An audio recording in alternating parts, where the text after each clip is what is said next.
Thanks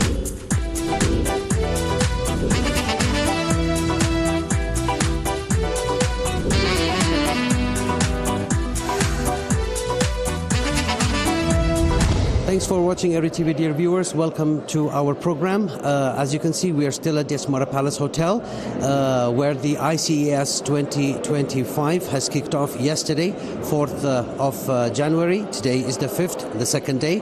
It will be going for 3 consecutive days. But this program, today we will be starting off with the speech presented by Minister Yemane Gebremasqal, the Minister of Information. The research papers on a broad spectrum of themes slated for discussion during the next 3 days will, needless to emphasize, immensely enrich development-oriented academic research in the country. They will also spur and crystallize vital networking among key national as well as foreign experts and stakeholders in all domains of vital national interest in the period ahead. Furthermore, another invaluable spin-off of this conference will be its impact and contribution in debunking and rectifying the shifting negative narrative on Eritrea.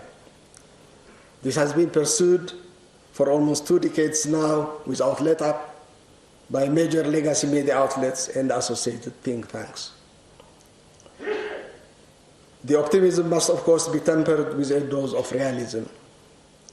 As we all know, the defamatory campaigns against Eritrea never stemmed from paucity of information or from good faith media misperception. I do not wish to waste your time here to delve into anecdotal incidents, but there are so many instances in which reports and documentaries by visiting journalists were suppressed or willfully altered by senior editors, presumably because or under the implausible ruse that they were too good to be true. The fact is, the negative media campaigns, the dogged portrayal of Eritrea in the most pejorative terms, were and remain closely intertwined with the agendas of extremist powers who have long opted to pursue policies of regime change for their own geopolitical interests and calculus.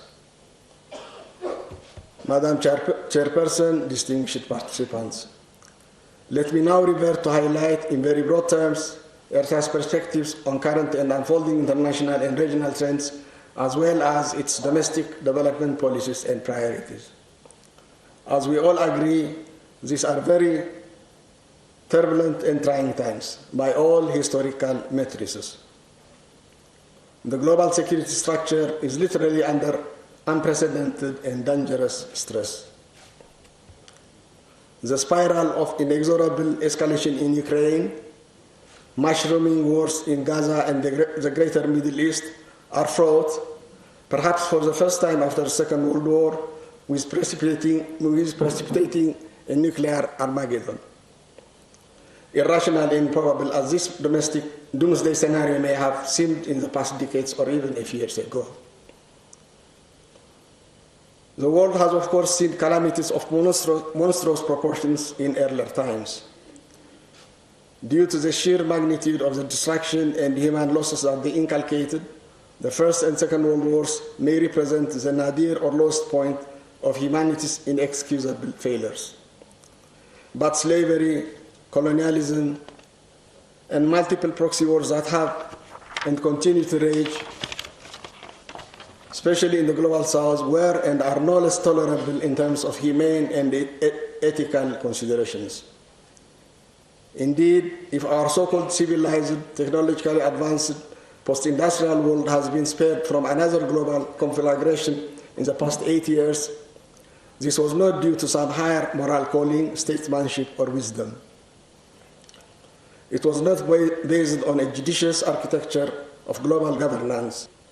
Sadly, the fragile peace was and remains predicated on a raw and crude balance of terror, due to what is termed as mutually assured destruction, or MAD, as the acronym cynically suggests. The nuclear powers did not enjoy the privilege of success in annihilating their adversaries through preemptive first strikes. It was this binary balance of terror that constituted, for the last 8 years, the sole and primary basis of deterrence and fragile peace. Tactical and political brinkmanship and posturing aside, there are worrying signs now that the paradigm might shift for the worst. Some worst-case analysts are even invoking what is known as a two-side trap to emphasize historical precedents for a high probability of the outbreak of war in this period of global transition and hegemony. Innate and systematic aberrations of the so-called rules-based international order are not limited, unfortunately, to the architecture of global security. Degrees of magnitude and interest intensity aside, the global legal and economic architectures are also dithering from similar and profound anomalies. In legal terms, the UN remains emasculated and marginalized in global affairs of vital impact and substance. As amplified in the tragic situation in Gaza, the 6 decades-old unilateral sanctions on Cuba, and other similar cases, the resolutions of the UN General Assembly remain invariably toothless. As it happens, the moral voice of the global community that should have reinforced our ethical compass has been routinely rendered irrelevant and reduced to sheer exercise in futile public relations exercises. Similarly, the UN Security Council, which has exclusive purview on grave matters of regional and international security, seems to have forfeited its legal authority on various instances due to structural and systemic anomalies and loopholes. The latest and most appalling instance was not only its failure to impose a ceasefire in Gaza. What is more outstanding is its attempt to rationalize non-adherence to this resolution, which elicits punitive action in accordance with Chapter 7 of the UN Charter, as optional and independent on the discretionary political will of the culpable party. And in general, structural unfairness embedded in the veto power, routine political horse trading in the adoption of resolutions, bloc politics and overriding interests of major powers have always rendered the UN Security Council as a partisan and politicized entity, not the legally flawless and morally authoritative body cherished by the majority of humanity. The architecture of global economic governance, which is a vast subject and beyond the scope of this brief presentation, has been equally rendered dysfunctional in the duplicious rules-based international order on account of various parameters. The modus operandi of the Bretton Woods institutions, heavily influenced as they are by value-laden ideological biases and political conditionalities, have vastly reduced their efficacy in providing transformative and effective development support through concessional loans and grants to countries in the global south. Gross and widening gaps of wealth between the rich north and the underdeveloped countries in the global south, as well as the huge chasm of income within these countries, especially in the post-industrial north, in which less than 0.1% of the population own 90% of the national wealth, are not only morally repugnant, but also recipes and fertile grounds for breeding intractable instability and chaos. In these days, the inherent absurdity in the global economic governance architecture seems to have scaled another height. Sovereign wealth and other assets of an adversarial country are considered as legitimate ransom. They can indeed be arbitrarily weaponized for imposing political solutions in flagrant breach of all accepted economic orthodoxies and the nominal rules of the game. All these aberrations in the security, legal, and economic global architectures of governance are occurring at a time when technological advancement has achieved unprecedented progress in all its dimensions. The disconnect between reality and what is possible and desirable remains immensely and absurdly huge.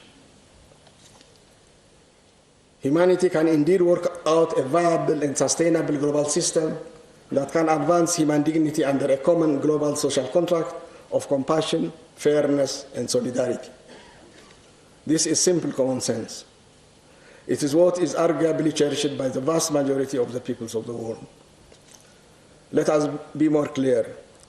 The choice is not necessarily between antagonistic, dogmatic, conventional ideologies, nor is it between a unipolar, bipolar, or multipolar systems of embedded and inevitable confrontation. The choice is for a compassionate and humane architecture of global governance under transparent, fair, and equitable rules of the game. These precepts were articulated in President Isaiah's remarks at the 15th BRICS Summit held in South Africa in August 2003, when he argued for concerted action to rectify the flaws and deficits of the prevailing global governance architecture, whose defining features were and remain dysfunctional, non-inclusive, and unfair rules and regulations. The President went on to say, and I quote, "The lofty aspirations of humanity as a whole is for a just and fair global order, where justice and the rule of law prevail, where nations and peoples forge meaningful and symmetric ties of cooperation and partnership on the basis of respect for national independence and sovereignty, for societies anchored on compassion and social justice." These are some of the challenges, and the list is far longer than what has been presented above in skeletal format, that true and dispassionate academic research has to grapple with. Hopefully, some of these challenges will be broached in the papers that will be presented in the conference to constitute topics of intense and vibrant discussion. Madam Chairperson, distinguished participants, let me now revert to the African continent and our region in particular.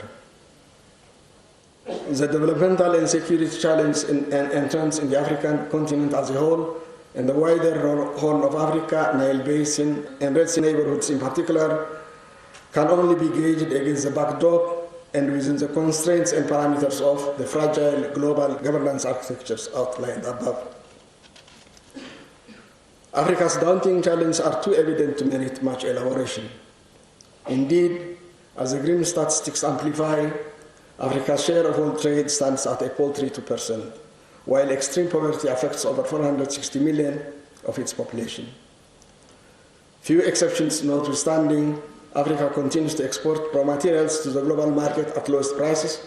It remains overburdened and paralyzed by debt, and it continues to be bedeviled by perennial internal conflicts. These malices are counterbalanced by substantial positive attributes that can propel Africa on the path of rapid and sustainable development once the underlying problems are fully addressed and resolved. Africa is reportedly endowed with 60% of global natural resources, especially significant reserves of critical minerals vital for global green transition. It's blessed with a young, dynamic, and educated population, as well as large diaspora whose expertise can be tapped. Africa has also bright prospects in reducing at a fast pace the knowledge gap with the developed north if it pursues the right mix of policies on its human capital. But its options and policy choices for domestic development cannot be seen in isolation from the collective and purposeful measures that it has to pursue to assert its rightful place in the global power pecking order. Indeed, as Eritrea has consistently advocated in the various summits of partnership between Africa and its prospective interlocutors, Africa needs to accomplish, first and foremost, its homework with full diligence to ensure that the rules of engagement ultimately become symmetric and mutually beneficial. This will require sober and meticulous work and consensus building that transcends nominal and cosmetic results such as inconsequential membership at the G20 or allocation of permanent seats for a couple of African countries at the UN Security Council. Closer to home, the situation in our immediate neighborhood is not different in substantive terms from the continental reality. Naturally, and for reasons of history, geographic proximity, pragmatic calculus, and other cogent considerations, Eritrea's policy perspectives on continental African cooperation and partnership are primarily predicated on a modular approach. This policy perspective was first articulated at the OAU summit held in Tunis in 1994. In Eritrea's views, while the aspirations for fostering continent-wide institutions of African effective cooperation is laudable in terms of broad abstract principles, realism dictates that this is implemented over a long span of decades through the establishment and consolidation of regional building blocks. In the Horn of Africa, IGAD was revitalized in 1995 to include broader scope economic cooperation and integration as well as interstate conflict resolution through the expansion of its original mandate that was confined to combating drought. But all these ideas remain to date mere aspirations that could not crystallize into visible and tangible programs of action. Furthermore, institutionalized ethnic and religious exclusivity and polarization continue to remain the Achilles heel in the region, accounting for cyclical internal conflicts that have and continue to inculcate huge loss of life and physical destruction. Debilitating dependency on and entrenched tendencies and proclivities to act as surrogates of global and regional hegemons have also encumbered independent and homegrown development policies and options. Ill-advised ambitions of territorial aggrandizement and expansion, often induced by overriding external agendas, have and continue to constitute avoidable factors of additional regional destabilization, thereby compromising the national and regional interests of the nations and peoples of the Horn of Africa. In a nutshell, and without sounding in any way prescriptive, there are compelling arguments for the region to revisit and map out appropriate and functional national social contracts that foster and bolster internal unity and cohesion. Within this framework, regional cooperation can be seriously pursued with purposeful and incremental programs and timelines on the basis of respect of each other's sovereignty and territorial integrity. Madam Chairperson, distinguished participants, let me now revert to the GOE's domestic development approach and policy perspectives within the broad global and regional ecosystems outlined above. Eritrea's endowments are substantial by all standards. The blue economy, consisting of considerable marine resources, locational advantage, ports as well as pristine beaches and islands can be leveraged to catalyze and expedite rapid economic growth under conditions of congenial regional peace and stability. The extractive industry, agriculture, reviving manufacturing geared on educated human capital and knowledge-intensive subsectors enmeshed in global networks and value chains are other prospective sectors that have huge potential. And above all, Eritrea's fundamental policy precepts that imbue highest priority to investment in human capital will concretely guarantee qualitative dividends for the long term. This sober approach is underpinned by the profound conviction that singular focus and dependence on finite resources, which have to be exploited judiciously for reasons of sustainability and to preserve what must be preserved for posterity, has limited viability and is ultimately fraught with irreparable distortions. The policy precept is also closely intertwined with Eritrea's overarching commitment to social justice in all its manifestations and dimensions.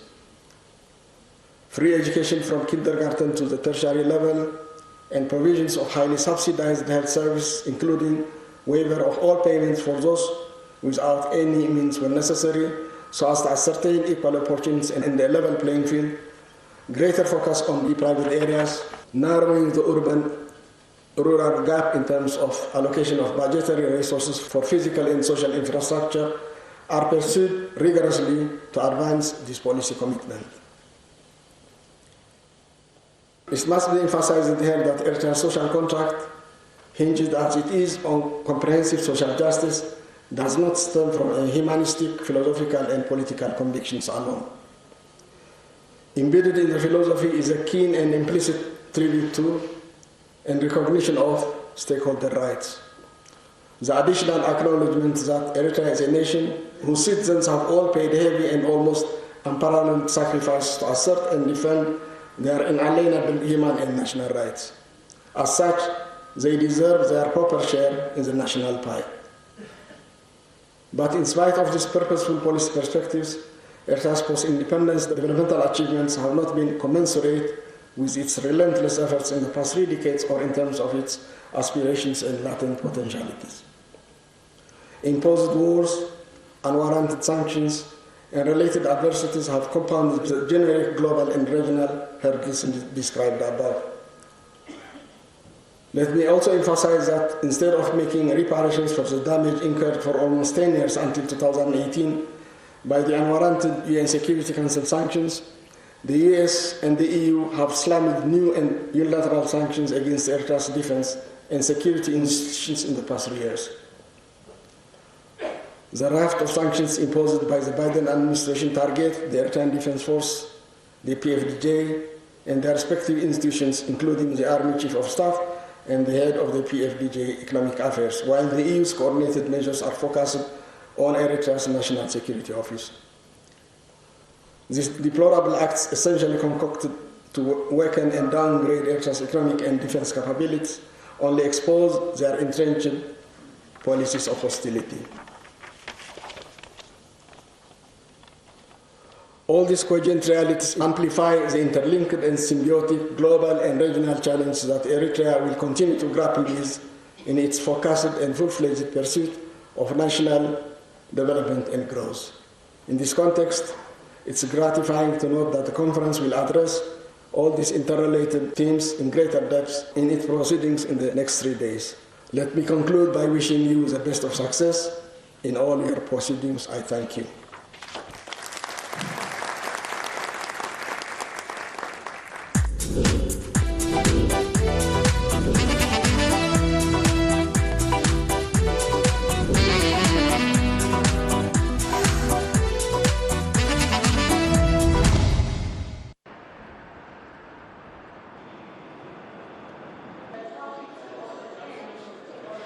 Thanks for joining us, dear viewers. We are still at the ICES 2025 at the Asmara Palace Hotel. This is the second day, 5 January 2025, and which is being held under the central banner Regional and International Cooperation for Sustainable Development. This is the central theme of the conference. Like yesterday, we will be presenting you also excerpts of interviews we have conducted with various presenters at the conference, so please do stay tuned. Hello, my name is Olivia Wolde-Mikhael. I received my PhD from Harvard University in political science. I'm currently a postdoctoral fellow at the Zolberg Institute at the New School in New York City. And I came to this conference to present my paper entitled Ethnic Democracies, an Examination of Ethiopia's Ethnic Federalist System and Its Implications. And in my study, I examined the way Ethiopia decided to structure its government into an ethnic federation of states based on ethno-linguistic identities, and how that type of structure, according to political science theories and history, naturally leads to civil war and conflict. What I think can be learned from this example are the difficulties of managing pluralistic societies and creating nation states. And why I chose this subject is because of the recent conflict and civil war in Ethiopia and the broader questions of regional stability.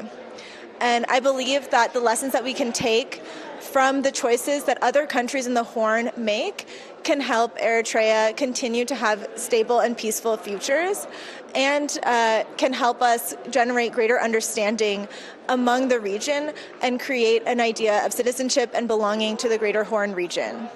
I think some of the most interesting questions that were asked and some of the feedback was about how to move beyond this present state.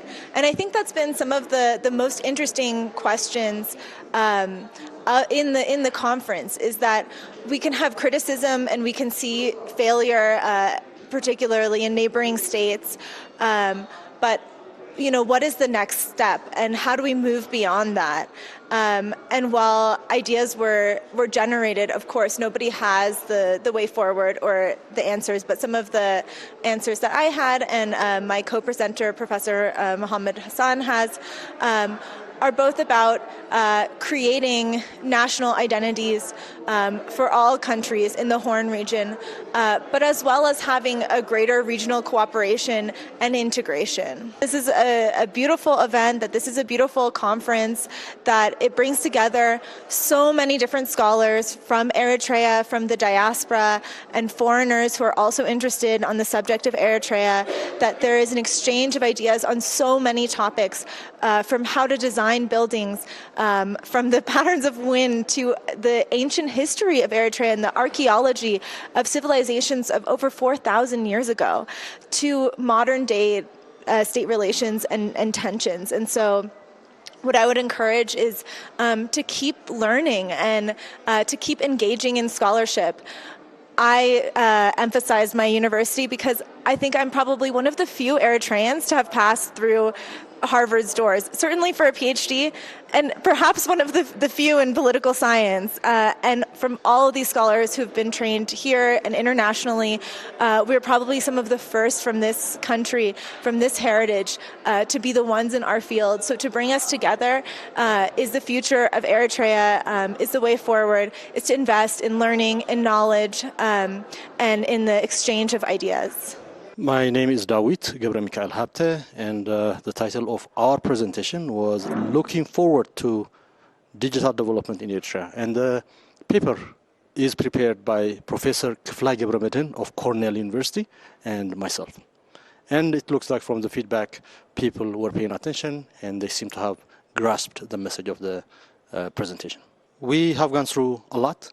We won the war, and now it's time to strategize on how to win the peace. And I believe technological development and introducing technological advancement into our economy is the right way to win the peace. To me, I hate to prejudge our situation, but unless we have a good footing in the next 3 to 5 years, we will be in a serious problem. We start with emerging technologies. You have big data, you have AI, and you have machine learning, which is a subset of AI, and we went through the rest, including cybersecurity, other new emerging technologies that advanced societies are working on. And the beauty of technology is that technology is not linear. Technology is not sequential. Technology is something that you could grab from the highest state, wherever it is, and then run with it and claim ownership. We have one of the earliest technologies we human beings came up with is fire. Fire helped people boil water. They were able to cook their meat. So that prevented a lot of diseases.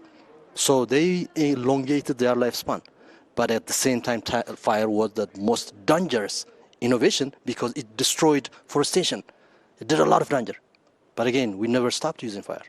So yes, we know. Now at the moment, internet appears to be the most dangerous thing to the human being, to the young mind. But at the same time, internet and other technologies are also the most useful innovations that humans come up. So the question becomes, how do we create a guardrail to prevent the innocent from getting impacted negatively? And how do we empower them at the end of the day? Knowledge is the power. If you know what's good and what's not, you are more likely to make the right decision. This is the best time for Eritrea, and I'm so thrilled to be here discussing peacetime economy, future of Eritrea in terms of how we are going to win the peace, because I'm so sure that we will win the peace. My name is Solomon Tesfalidet, and I am from Umeå University in Sweden, and I am analytical chemist. And I'm very happy and pleased to participate in this conference, which has attracted a lot of scholars, not only Eritreans, but also international researchers. And my presentation was about development of electrochemical platforms for analysis of drug compounds. So the idea is to develop a sensor for detecting drugs which are used in chemotherapy, for example. And why these sensors are important is because the drug, if the concentration is too high, then it will not only kill cancer cells, but it also kills healthy cells. And if the concentration is low, then it will not cure. So the therapeutic window is very small, and then you must have to adjust the dose so that it will not be too high and it will not be too low. So that's the idea. So today, what people do is that they send clinics, they send the samples to a central laboratory, and then they wait for a day or 2 days to get the result. And they bounce back and forth with the sample until the concentration is low enough to make the second dose. So if this sensor is developed, then you will be able to use it for bedside diagnostics, be able to continuously measure the level of chemotherapy or the drug in the blood. So a similar biosensor which is widely used now is the sensor which is used for measuring the glucose level in blood, which is used by people with diabetics. So that's the idea. Yes, they asked about how far is it from commercialization, because this is in its early development stage. So a lot of things must have to be done. The sensor must have to be selective, and it must have to be the detection limit must have to be low enough also to be able to measure the concentrations, low concentrations in the blood. So the detection limit and the sensitivity is a key issue, and the selectivity as well. So people were asking, is this used only for drug analysis?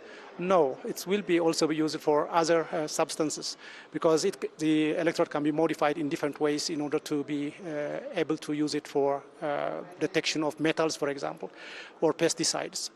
So the questions which were posed were very interesting and encouraging.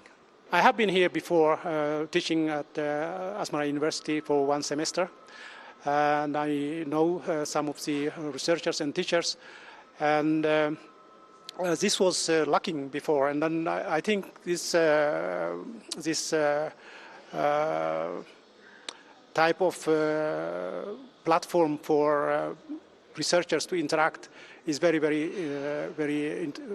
important, and you have been very successful in coordinating all this. It's covered economy, technology, politics, you name it. It was a lot of interesting subjects. Difficult to select, in which panel to be. So I'm very happy. Thank you. My name is Abraham Waldo. I have a PhD in pharmaceutics, and I spent more than 20 years working on biotechnology companies in corporate America. I came from Pennsylvania, United States. The reason I came over here is to attend the International Conference on Eritrean Studies. Specifically, I had a plan or a topic to discuss about relationship between science, technology, and social development. And in today's presentation, I tried to share my experience as to how health sciences impact good health outcomes in the population. And by attending this conference, I was able to learn the current state of our health system in Eritrea. And I was able to learn what additional supports the Eritrean government, the health ministry needs from us in diaspora who work in the field of medicine, pharmaceutical productions, and health policy in general. So today was an honor for me to present and to get feedback from the people who attended the conference. The title I tried to present was related to the history of manufacturing parenterals, specifically sterile pharmaceutical parenterals in Eritrea, and starting from way before Eritrean liberation, the activities and tasks the Eritrean fighters took in terms of supporting the combatants as well as people in liberated areas, how they supported them from health professional perspective. And today we reflected on the current state, and also we discussed about future state, what should it look like and where we are compared with the world. Few of the inputs I got from today's discussion is and I also try to reflect is there is great enthusiasm from people in diaspora to support the people of Eritrea, the government of Eritrea in this endeavor. We need an equal pull effect from inside Eritrea so that in an organized way, so that we can further advance the progress Eritrea has made on meeting the SDG goals. And we're still, Eritrea is at a very remarkable achievement level, but we want to further take it higher with collaboration with Eritrean professionals in diaspora. So today was a great starting point for us to meet and create some kind of connection, and we wanted to further this in the coming months and weeks and years as well. My name is Massimo Zaccaria. I work at the University of Pavia. I teach African history, and here I presented a paper with Nathaniel Aaron about the first two Tigrinya periodicals, Melikti Salam and The Best Friend of the Ethiopian People, that were published in 1909 and then 1919. That is the period covered by the two journals. It is very interesting because of the period. No? We are dealing with a very early period, 1909. There was already groups of Eritreans that were using written text, printed text, in order to communicate ideas, exchange ideas. So there was a network of educated Eritreans that were able to access printed documents and exchange ideas through this document. And then we started from that two journals, and we enlarged our analysis, and we analyzed other documents that testify, prove the use by Eritreans of the written word, exchange of letters among Eritreans in that period, the early 20s, from 1909 to up to 1920s. There are many traces of the use of correspondence by Eritreans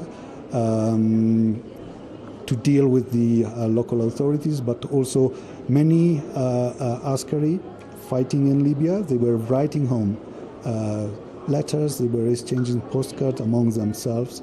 And this is a phenomenon that went on up to the 30s, the 40s. And so we were analyzing that phenomenon. The role of women in this chain, meaning that in many cases letters were addressed to women, to the wives of the soldiers, and the authority refers to the wives of the soldiers as the legal representatives here in Eritrea. And the women were receiving part of the salary of their husbands. And so at the end, all this system empowered women within Eritrean society, are proof of a major role played by women. And the name of women appears in the documents, no? Because in the colonial documents you have the name of these women that were asking for information, for the salaries, etc. And so that's quite new. Any message you would like to say in regards to the conference and the attendance here? Again, is a very important moment for the exchange of ideas among the scholars. I hope that they will keep on organizing this conference also in the future, because it's a great opportunity for exchanging ideas and researches with our colleagues here in Eritrea. I am Nathaniel Aaron from the Eritrean Research and Documentation Center, and I presented a paper with Professor Massimo Zaccaria on the first Tigrinya periodicals and their role in the dissemination of literacy in Eritrea. And we have made the paper, we have provided the paper in combination with the University of Pavia, and we have used the materials from Eritrea and the archives from Pavia. The impact of the paper is, from the beginning, the aim of the paper is not strictly confined within the two periodicals and the dissemination of literacy. What we want from the paper is to indicate that there are uncharted territories, uncharted sources, such as the periodicals.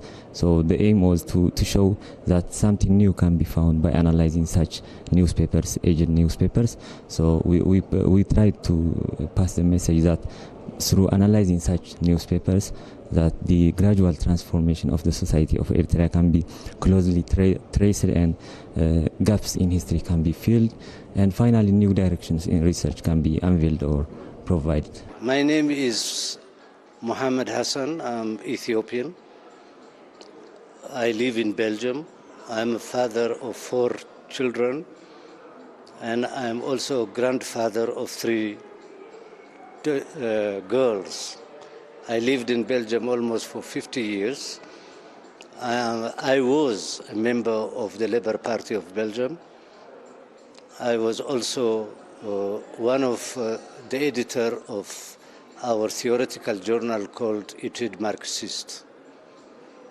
And I visited Eritrea frequently. I consider that Eritrea is a frontline state. It is my country. I am not only an Ethiopian, I believe that I am a citizen of Horn of Africa. At the same time, an European and a Belgian. I was asked by the organizers of this conference to give or to shed light on the concept of federalism. And a lot of people think that for multinational countries, which is not democratic by its essence, it is by connected to, in fact, a neo-colonial state, you could say. And they think that it is the contradiction among the people. It is different ones and a very difficult language crisis, nationalities problem, how to build a new nation and the new basis and so on. So the external hegemonist force, they have solution for that. And one of the solution is, which they export to this type of countries, by drafting a constitution called federalism. And my lecture is, federalism is not an aspirin which you can give it to every society. Second, federalism is a scientific political logic. It has nothing to do with languages.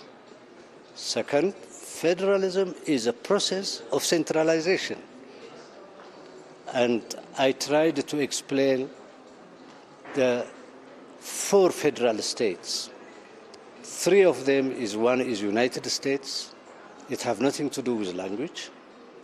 As I have told you, that federalism is a process of centralization, bringing the different separate parts into one unity with a new structure, and to create a centralized state gradually. And it has nothing to do with language. The United States, all of them speak English languages.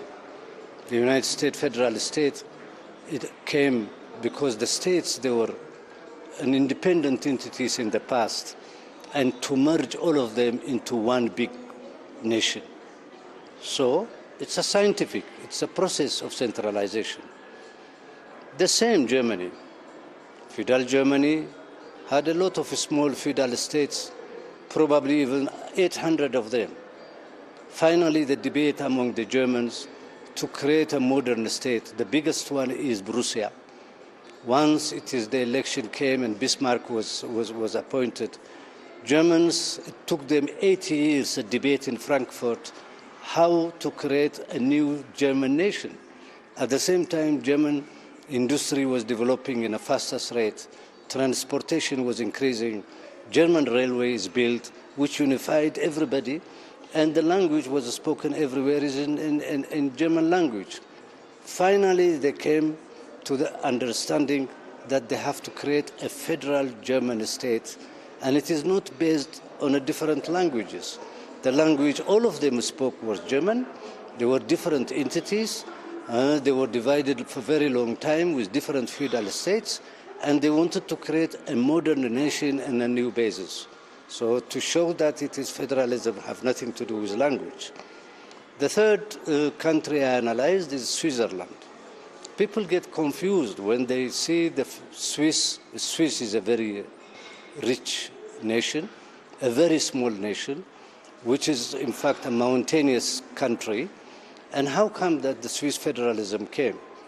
Because the cantons in Switzerland, there is about 400 cantons.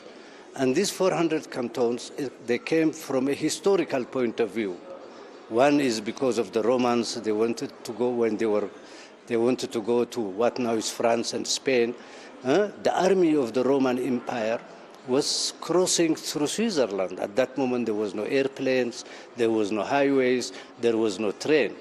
And these Roman soldiers also, they are not modern army because they have no even salaries. So when they cross through, the easiest way to cross and to reach to France and Spain, they have to cross the mountain of Switzerland.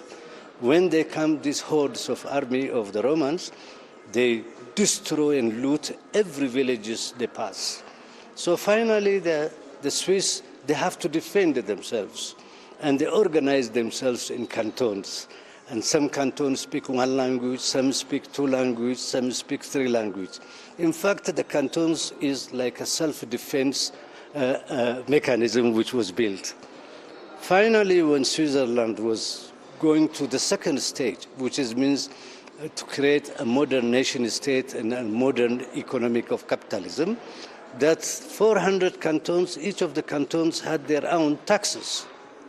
Imagine I was an industrialist in France, and I'm producing shoes, and I wanted to send these shoes to be sold in Italy. And if my product is passing through Switzerland, I have to pay 400 tax. Therefore, my product will be very expensive.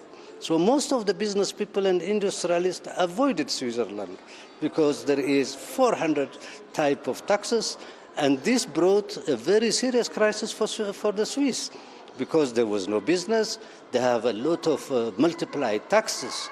To solve that, they have to uniformize their tax.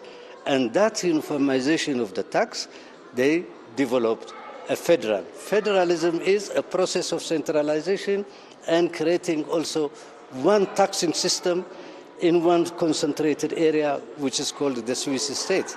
From that point of view, that Switzerland became a federal state and a very democratic state. You could see now when you go to the Swiss parliament, while is the French speakers, they are only 20% of the population, but the whole debate of the parliament is in French. There was no problem, even though the majority of the population of the Swiss are German speakers. And then there is a minority Italians and old Romans. None of them have a problem of language. And there was no contradiction. And that is why Switzerland could be, and it became a rich nation, at the same time is the most democratic nation when it was established. Therefore, federalism have nothing to do with language. That is the first principle of federalism. Second important thing is uniformization of taxation. And that way is the Swiss state was established. But when you apply and you copy, as if federalism is like a medicine for every multinational, multilingual state, you just import it from outside without understanding the internal historical mechanism. Then you apply it on the basis of language. You don't create a nation state, you create an apartheid state. You put a division among the population on the basis of languages. You divide the nation and on the basis of language. And that is one of the countries which is an industrialized country, a very small dependent imperialist country is Belgium. I was trying to explain Belgium. Belgium, when I came to study in Belgium, it had one central government. It had only 10 provinces. It had one parliament. But when they started wrongly the federal system, today Belgium have 7 governments. It have 550 parliamentarians. It have 55 ministers, and so on and so on. The television was divided, the schooling system is divided, and so on. And they put borders, linguistic border among the citizens. This you create and you defeat the concept of citizenship because you put a division and you curtail the population. And that is not federalism, that is tribalism, that is Bantustan system you create. It's have nothing to do with modern situation. Then I have applied, is Ethiopia, when you read the constitution of Ethiopia, when you see the flag of Ethiopia, when you go to the Ethiopian embassy and the album in the street, Ethiopia, Federal State of Ethiopia, and so on, it is written, is Ethiopia is a federal state in modern sense? No. So Ethiopia is today is a Bantustan system, a division on the basis of languages, and you separate all the use of the country, the division among the population, you put a language border, and by the name, correcting history. TPLF, a minority organization who have ruled the country for 27 years, finally melted like ice cream. They cannot even unify Tigray. Now it is by itself, Tigray is divided. So a wrong medicine to a wrong disease, it will only kill you. That is what I wanted to explain.